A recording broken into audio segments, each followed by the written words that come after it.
Hey guys, welcome back. So in this workshop, I'm going to be talking about two banks. पहला वाला है bank of Maharashtra और दूसरा वाला है कर्नाटका बैंक। ठीक है। अगर आप देखोगे दोनों बहुत ही पुरानी बैंक है, मतलब बहुत ही आप बोल सकते हो कि कर्नाटका बैंक तो 100 साल पुरानी है, बैंक ऑफ महाराष्ट्र भी कुछ वैसा ही होगा। आप एक बार जाके मतलब चेक कर सकते हो। पहले बैंक ऑफ महाराष्ट्र के बारे में बात करते हैं। Bank of Maharashtra by the way is doing better than Karnataka bank on all fronts. तो पहले एक बार देख लेते हैं कैसे। Bank of Maharashtra is actually growing everything like at a fast pace, at a much faster pace than Karnataka Bank. क्योंकि अगर आप देखोगे बैंक ऑफ महाराष्ट्र का जो लोन बुक है, loan book is growing at 25%, deposits भी कुछ 22-23% से बढ़ रहा है। उनका बैंक का जो एसेट क्वालिटी है, asset quality has been improving in the past 3-4-5 years। ठीक है। और उनका अगर आप जीएनपीए नंबर भी देखोगे तो कुछ 2.1% के आसपास है। ठीक है। सब कुछ सही है। दूसरे साइड में भी अगर आप देखोगे तो यहाँ पे हम बोलते हैं कॉन्सेप्ट है जिसका नाम है रैम। रैम बेसिकली क्या है? रिटेल, एग्री एंड एमएसएमई को मिला के बोलते हैं रैम। ठीक है। RAM is now 60% of the total loan book. तो बाकी क्या बनता है? कॉर्पोरेट। ठीक है। तो अभी आप देखोगे रैम में आपका मार्जिन ज्यादा है, मतलब हाई यील्डिंग लोन आप दे सकते हो जैसे रिटेल। ठीक है। रैम का आर में क्या है? रिटेल। रिटेल में क्या क्या हो सकता है? Vehicle loans, home loans, education loans. ठीक है, इस तरीके का। एग्रीकल्चर तो ऑफ कोर्स आपको पता ही है कि like agriculture loans are always lucrative, but then it's seasonal for the financials. और रैम का एम क्या है? एम है आपका एमएसएमई लोन्स। और ऑफ कोर्स यहाँ पे आप एसएमई एमएसएमई जब सेगमेंट में लोन्स देते हो तो those are high yielding loans. और दूसरे साइड में अगर आप देखोगे corporate which is around 40-41% of the total book. Corporate में भी मैंने एक चीज ऑब्जर्व किया कि like bank of Maharashtra is focusing more on the small and the mid size corporates and the large corporates. यहाँ भी जैसे मैंने बोला कि टोटल जो लोन बुक है that has grown 24%। And the growth has been, I mean the growth has been fairly uniform across all the categories. यहाँ पे of course like I would say like agriculture grew 30%, agriculture grew 30%, retail I think grew around 19-20%, so I would have been happier had they grown retail at a faster pace than agriculture। ठीक है। But again having said that कोई problem नहीं, MSME भी grew around 24-25% and so is the corporate side of the book. दूसरा चीज ये है कि अगर आप बैंक ऑफ महाराष्ट्र का देखोगे तो of course like bank of Maharashtra Maharashtra में ही बेस्ड है, राइट। और धीरे धीरे करके दूसरे स्टेट्स में और जाना चाह रहे हैं और ज्यादा पेनिट्रेट कर रहे हैं, और कोई कंप्लेन नहीं है। और अगर आप देखोगे इवन बैंक ऑफ महाराष्ट्र का मैं अगर आपको उनका नंबर भी बता, आरओई का नंबर तो बहुत ही इंप्रेसिव लगता है, 23-22% के आसपास है। आरओई का नंबर भी अराउंड अप्रोक्सीमेटली 1.7 1.6 के आसपास होगा। आप एक बार नंबर चेक कर लेना, बट आरओई का नंबर मुझे पता है 23% है, विच शोज के लाइक बैंक अपने शेयर होल्डर्स के लिए अच्छा ही कर रहा होगा, नहीं तो आरओई का नंबर इतना ज्यादा नहीं होता। ठीक है। तो ये बन जाता है बैंक ऑफ महाराष्ट्र का। ऑफ कोर्स अगर आप बैंक ऑफ महाराष्ट्र जैसे बैंक्स को देखोगे, ये बेसिकली अपना इंफ्रास्ट्रक्चर, फिर हाउसिंग, फिर अपना तीसरा हो गया आपका आपका एग्रीकल्चर, ये सारे सेगमेंट्स पे ज्यादा फोकस करते हैं। ठीक है। बिकॉज जो ये एमएसएमई वाला पार्ट मैंने जो बोला, राइट, जो बैंक ऑफ महाराष्ट्र का जो 20-25% का जो बुक का पार्ट है, लाइक रैम में जो एम है एमएसएमई, तो वो भी आप देखोगे ज्यादा इंफ्रास्ट्रक्चर और हाउसिंग में ज्यादा फोकस्ड है। ठीक है। मतलब वहां पे ज्यादा लेंडिंग करते हैं। ऑफ कोर्स उसके बाद केमिकल, टेक्सटाइल, एनबीएफसी को लोन्स देते हैं, end of course so on and so fourth, वो सब तो है। ठीक है। तो bank of Maharashtra is in good stage. Management का भी कमेंट्री बहुत ठीक ठाक ही था। They even expect the bank to grow the loan book north of 20% for the remaining part of FY24, and asset quality shall remain pretty stable. So कुछ ऐसा problem है नहीं कि मैं उसके ऊपर कुछ ऐसे रेड फ्लैग्स रेज करूँ और समथिंग, एवरीथिंग इज फाइन। दूसरा बात है कर्नाटका बैंक में। कर्नाटका बैंक का जो मुझे अच्छा नहीं लगता वो है कि उनका लोन बुक का पेस ऑफ ग्रोथ बहुत ही कम रहता है। मतलब इस बार भी अगर आप देखोगे Q2 में the loan book grew only 9% on YOY Q2 over the previous Q2।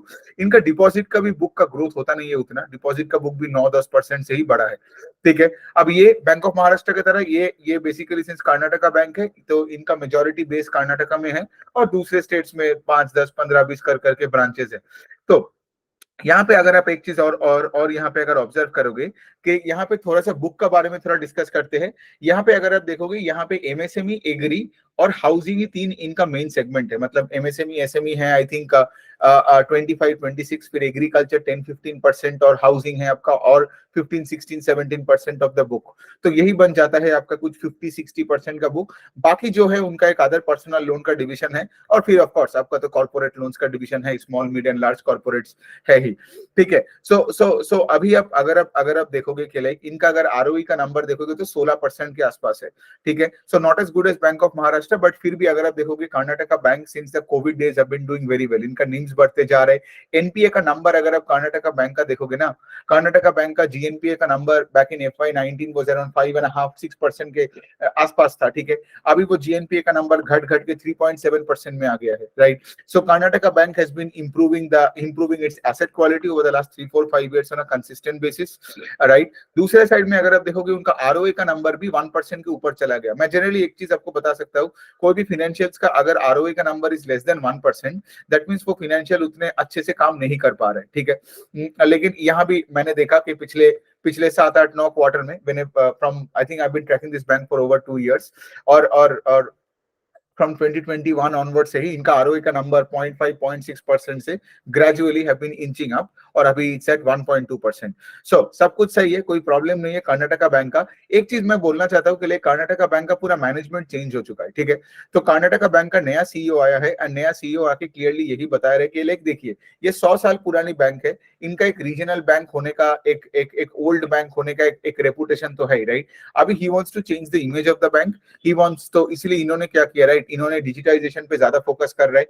ये लोग ज्यादा से ज्यादा सेल्स टीम पे ज्यादा फोकस कर रहे हैं। मतलब अगर आप कर्नाटका बैंक हिस्टोरिकली देखोगे तो ज्यादा, मतलब जिस एग्रेशन से एचडीएफसी बैंक और आईसीआईसीआई बैंक का सेल्स टीम होता है, कर्नाटका बैंक का वैसा कभी था नहीं। सो अभी वो क्या कर रहे हैं, they putting more foot soldiers, they are putting more and more people on the front end, right. तो अगर आप देखोगे कि लाइक उन्होंने अपने कॉन कॉल में क्लियरली बहुत बार बताया कि लाइक ये लोग सेल्स टीम बढ़ाएंगे, बिकॉज अगर आपने सेल्स टीम अगर आपने थोड़ा बहुत पुश नहीं किया तो आपका डिपॉजिट का बेस नहीं बढ़ेगा, राइट। तो ये भी है, ब्रांच एक्सपेंशन का भी उन्होंने बात किया, तो सब कुछ ठीक है। लेकिन ऑफ कोर्स देखना पड़ेगा कि नया मैनेजमेंट आने के बाद कर्नाटका बैंक कैसे काम करते हैं। फाइनेंशियल्स में जब भी कोई बैंक का नया सीईओ आता है तो मैं कुछ क्वार्टर के लिए उसको अच्छे से ट्रैक करता हूँ। ऐसा नहीं कि सीईओ आ गया, बिकॉज नया सीईओ का जो बिहेवियरल पैटर्न होगा, राइट, उसी से ही बैंक का फ्यूचर डिटरमाइंड होगा। आई नो कि सारे रिस्क असेसमेंट होता है एंड एवरीथिंग, बट अगर आप देखोगे जैसे कि ये सीईओ आके बोला कि हमको ज्यादा रिटेल में फोकस करना है, पॉइंट नंबर 1। दूसरा है कि वी हैव टू पुश, लेकिन ज्यादा पुश करने के चक्कर में अगर अपने बैड लोन्स अगर आपका बढ़ गया तब तो प्रॉब्लम आ जाएगी, राइट। लेकिन कर्नाटका बैंक वो सब तो हमें ट्रैक करके हमें देखना पड़ेगा। आज भी अगर आप देखोगे वो स्टॉक बुक के आसपास है, ठीक है। पिछले साल जब ये इंप्रूवमेंट चल रहा था, ठीक है, तब ये stock was like 0.4-0.3 times book, मतलब वहां पे एक वैल्यूएशन सपोर्ट था।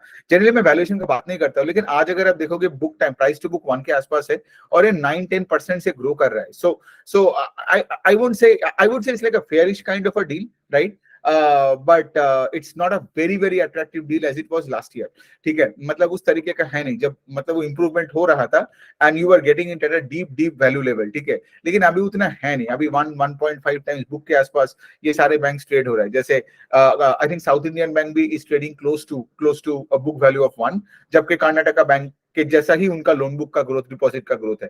एक और पॉइंट है जो मैं बोलना चाहता हूँ कि लाइक इनका जो प्रॉफिट आफ्टर टैक्स का नंबर है वो क्वार्टर ऑन क्वार्टर कुछ घटा है, बिकॉज इनका ट्रेजरी का जो पैड का नंबर है वो थोड़ा घट गया है, ठीक है।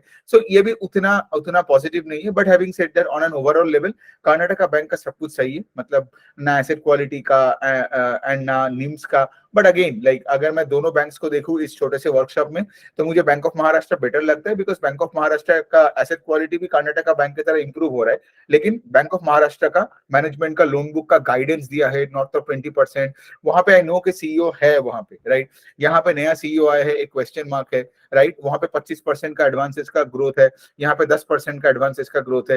एंड मैनेजमेंट ने ये भी बोला कि गोइंग फॉरवर्ड कुछ इस तरह का ही ग्रोथ रहेगा इन FY24 of the loan book over FY23, ठीक है।